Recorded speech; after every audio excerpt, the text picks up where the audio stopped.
Dubai കറക്ക് മക്കാനിയുടെ ഏറ്റവും പുതിയ outlet Kuwait ദജീജിൽ തുടക്കമായി.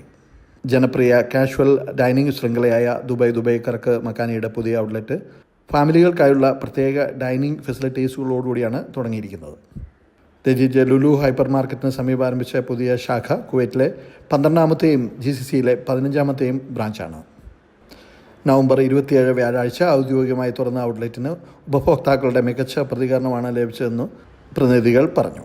ഇന്ത്യൻ, ചൈനീസ്, അറബിക്, മലബാർ സ്പെഷ്യലുകൾ ഉൾപ്പെടുന്ന മെയിൻ കോഴ്സ് ഇനങ്ങൾ ഉൾപ്പെടെ നിലവിലെ എല്ലാ വിഭവങ്ങളും പുതിയ ഔട്ട്ലെറ്റിൽ ലഭ്യമാകുമെന്നും സമയവും പ്രവർത്തിക്കുന്ന ഇവിടെ സ്വന്തമായി തയ്യാറാക്കുന്നതും ആരോഗ്യകരമായ മസാലകൾ മാത്രമാണ് ഉപയോഗിക്കുന്നതെന്നും രുചികരമായ കറക്ക് ചായയ്ക്ക് പുറമെ fruit mix, sandwich, burger, pasta, salad, grill, kebab, chicken ഷവായുടെ magic masala, magic double spicy തുടങ്ങിയ വ്യത്യസ്ത വകഭേദങ്ങൾ, തലശ്ശേരി ദം ബിരിയാണി, ട്രെയിൻ ബിരിയാണി തുടങ്ങിയവ ഉൾപ്പെടെ ലഭ്യമാകുമെന്നും പ്രതിനിധികൾ പറഞ്ഞു. മറ്റു ശാഖകളിൽ നിന്ന് വ്യത്യസ്തമായി ഫാമിലി ഡൈനിങ് സൗകര്യം ഒരുക്കിയിട്ടുണ്ടെന്നുള്ളതാണ് ഇതിൻ്റെ പ്രത്യേകത.